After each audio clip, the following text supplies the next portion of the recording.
एक ब्रांड जो कुछ ही साल पहले हर पार्टी, हर बार की शान हुआ करता था, युवाओं के बीच एक कल्चर बन गया था।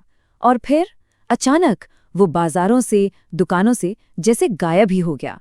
जी हाँ, हम बात कर रहे हैं भारत की अपनी क्राफ्ट बियर बीरा 91 की। तो सवाल यही है कि आखिर हुआ क्या? एक ब्रांड जो इतनी तेजी से ऊपर चढ़ा, वो इतनी ही तेजी से नीचे कैसे आ गया? चलिए इस पूरी कहानी की तह तक चलते हैं और परत दर परत इसे समझते हैं। देखिए, बीरा 91 के गिरने की कहानी को समझने के लिए पहले उसके उठने की कहानी को जानना बहुत जरूरी है, क्योंकि ये सिर्फ एक बियर नहीं थी, ये अपने आप में क्रांति थी। बीरा 91 ने ना बियर पीने के पूरे कल्चर को ही बदल दिया। मतलब अब बियर पीना सिर्फ बियर पीना नहीं रह गया था। बीरा पीना एक स्टाइल स्टेटमेंट था, एक पहचान थी, खासकर मिलेनियल्स और जेनजी के लिए। तो बियर इतनी हिट हुई कैसे? उनका फॉर्मूला बड़ा सिंपल था पर जीनियस था। सबसे पहले उन्होंने शहर में रहने वाले युवाओं को टारगेट किया। फिर उनका वो बंदर वाला लोगो, अरे वो तो तुरंत सबकी जुबान पर चढ़ गया। उन्होंने नॉर्मल बियर की जगह वाइट एल जैसे नए फ्लेवर्स दिए जो लोगों को बहुत पसंद आए। और सबसे बड़ी बात, उन्होंने टीवी पर महंगे ऐड नहीं चलाए, बल्कि सीधे म्यूजिक फेस्टिवल्स और पब्स में जाकर युवाओं से कनेक्शन बनाया। और ये स्ट्रैटेजी कमाल कर गई। वित्त वर्ष 2023 तक बीरा 91 का रेवेन्यू पहुंच गया था 824 करोड़ रुपए पर। सोचिए, 18 देशों में 90 लाख केस बेच रहे थे वो। ये कोई मामूली कामयाबी नहीं थी।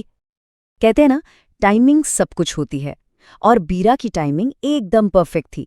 वो एक ऐसे मार्केट में आए जो तेजी से बढ़ रहा था, और अनुमान था कि 2027 तक ये मार्केट लगभग दुगना हो जाएगा। बीरा के लिए ये एक सुनहरा मौका था। और फिर कहानी में एक ऐसा मोड़ आया जहां सब कुछ बदलने वाला था। एक छोटा सा, इतना मामूली सा बदलाव कि किसी ने सोचा भी नहीं होगा कि ये एक पूरे एम्पायर को हिलाकर रख देगा। सवाल उठता है, नाम बदला ही क्यों? इसके पीछे एक कानूनी मजबूरी थी और एक बड़ा सपना भी। कंपनी एक्ट के मुताबिक अगर आपकी प्राइवेट कंपनी में 200 से ज्यादा शेयर होल्डर्स हो जाते हैं तो आपको पब्लिक लिमिटेड कंपनी बनना ही पड़ता है।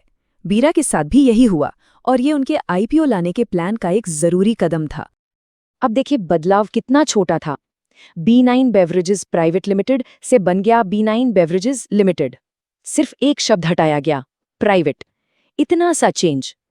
कौन सोच सकता था कि ये एक शब्द हटाना इतनी बड़ी तबाही ले आएगा? और बस यहीं से सारी गड़बड़ शुरू हो गई। जनवरी 2024 में जैसे ही नाम बदला, अलग अलग राज्यों के एक्साइज डिपार्टमेंट्स ने कहा, अरे ये तो कोई नई कंपनी है, और उन्होंने बिक्री पर रोक लगा दी। सोचकर देखिए, अगले 4 से 6 महीने कंपनी नए लाइसेंस के लिए भागदौड़ करती रही, और तब तक एक बूंद बियर नहीं बिकी। नतीजा, बिक्री में सीधे सीधे 25% की गिरावट। ये एक छोटा सा बदलाव एक डोमिनो इफेक्ट की तरह था। एक डोमिनो गिरा और फिर सब कुछ गिरता चला गया। रेगुलेटरी प्रॉब्लम से शुरू होकर कहानी पहुंची सीधे फाइनेंशियल बर्बादी तक। नतीजा, वित्त वर्ष 2024 में कंपनी का रेवेन्यू सीधा 22% नीचे चला गया। ये एक बहुत बहुत बड़ा झटका था। जब बियर बिक ही नहीं रही थी तो गोदामों में पड़े स्टॉक का क्या होगा? वो खराब होने लगा। कंपनी को लगभग 80 करोड़ रुपए की बियर फेंकनी पड़ी। सोचिए, 80 करोड़ का सीधा सीधा नुकसान। लेकिन अब जो नंबर आने वाला है वो सबसे ज्यादा चौंकाने वाला है। वित्त वर्ष 2024 में कंपनी का नेट लॉस था 748 करोड़ रुपए। ये फिगर उनके उस साल के पूरे रेवेन्यू से भी ज्यादा था। मतलब जितनी कमाई नहीं, उससे ज्यादा का घाटा।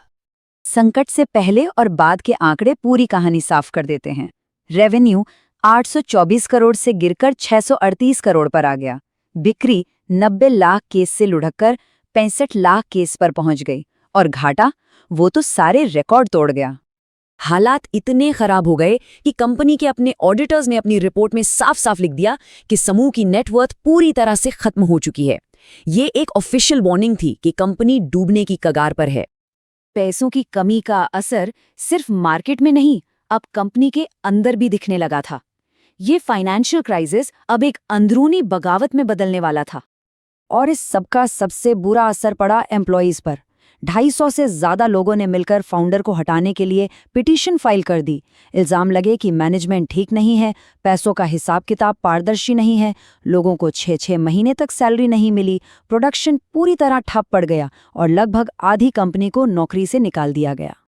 तो बीरा 91 की ये कहानी सिर्फ एक बियर ब्रांड के उतार चढ़ाव की नहीं है, ये एक चेतावनी है, एक ऐसा किस्सा जिसमें कई जरूरी सबक छुपे हैं। अगर पूरी कहानी को संक्षिप्त में समझें तो ये पतन 5 स्टेप्स में हुआ। पहला स्टेप, एम्बिशन। तेजी से सफलता मिली तो आईपीओ का प्लान बना। दूसरा स्टेप, एक घातक कागजी गलती, नाम बदलने का एक मामूली सा फैसला विनाशकारी साबित हुआ। तीसरा, ब्यूरोक्रेसी, सरकारी नियम आड़े आ गए और सप्लाई चेन रुक गई। चौथा, फाइनेंशियल फ्रीफॉल, बिक्री रुकी, घाटा बढ़ा। और आखिर में 5वां स्टेप, इंटरनल इम्प्लोजन, जब पैसों का संकट घर के अंदर तक आ गया और सब कुछ बिखर गया। और आखिर में ये कहानी हमें एक बहुत बड़े सवाल के साथ छोड़ जाती है। देखिए, बीरा 91 का प्रोडक्ट अच्छा था, ब्रांडिंग तो कमाल की थी, फिर भी सब कुछ खत्म हो गया। तो क्या एक मुश्किल बाजार में सिर्फ एक बेहतरीन प्रोडक्ट बना लेना ही काफी होता है, या उससे भी ज्यादा जरूरी है ब्यूरोक्रेसी और नियम कानून के जाल को समझना? इस पर जरूर सोचिएगा।